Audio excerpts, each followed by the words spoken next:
આમ આદમી પાર્ટી ગુજરાતમાં આ વખતે પહેલી વખત સ્થાનિક સ્વરાજ્યની ચૂંટણી મજબૂતાઈથી લડી રહી છે અને લગભગ 6000થી વધુ ઉમેદવારો અમે મેદાનમાં ઉતર્યા છે જે ગુજરાતની જનતા માટે લડવા નીકળ્યા છે. આ લડવૈયાઓને એની જીત માટે હું ખૂબ ખૂબ શુભકામનાઓ પાઠવું છું. આજે અમે એક મેગા કેમ્પેન પ્રચાર કેમ્પેન લોન્ચ પણ કરી રહ્યા છીએ કે હવે બહુ થયું, બદલીને રહેશું.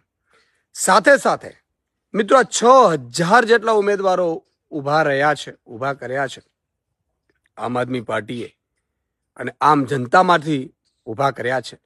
ત્યારે મેં સાંભળ્યું છે એક એવા પણ ખેલ રચાવાના છે, કારણ કે અત્યાર સુધી જે થયું છે તમે જુઓ, આમ આદમી પાર્ટીના જે નેતાઓ ફોર્મ ભરે એને કોઈના કોઈ રીતે કેસમાં જેલમાં નાખી દેવામાં આવે, એને બંધ કરી દેવામાં આવે, ખોટી એફઆઈઆર કરવામાં આવે, હદ ઉપરાંતનો ષડયંત્રો રચાઈ રહ્યા છે. ત્યારે અત્યારે જે રીતે માહિતી મળી છે પ્રમાણે હજી આમ આદમી પાર્ટીના ઉમેદવારોના નોમિનેશન રદ થાય કોઈ પણ પ્રકારે એવા પણ ષડયંત્રો રચાઈ રહ્યા છે. અમે ગુજરાતની જનતાને કહેવા માંગુ છું કે અમે તમારા માટે લડવા નીકળ્યા છીએ. આ લોકો ડરાવવાની, ધમકાવવાની, બેસાડવાની ખૂબ કોશિશો કરશે, પરંતુ અમે ડરવાના નથી, ઝૂકવાના નથી. અમે તમારા પ્રશ્નો માટે લડવા નીકળ્યા છીએ. જનતાને કહીએ છીએ કે ગમે તેટલી મુસીબતો આવશે અમે લડીશું, મજબૂતાઈથી તમારી સાથે ઊભા છું, પણ તમે પણ મતદાનના દિવસે ઊભા રહેજો.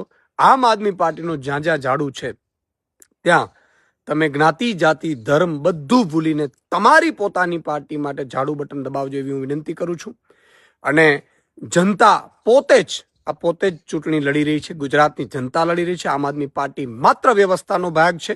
એટલે તમે તમારા નેતૃત્વ માટે તમે બહાર આવજો, તમે મતદાન કરજો, તમે લડજો એવી વિનંતી કરું છું. કારણ કે આ લોકો તો મોટા પાયે હજી નોમિનેશન રદ કરવાના પણ ષડયંત્રો કરશે, પણ જનતા જ્યારે સાથ ઊભી હોય, જનતા જ્યારે લડવા નીકળતી હોય ત્યારે આવા ષડયંત્રોનું કામ નથી આવતું.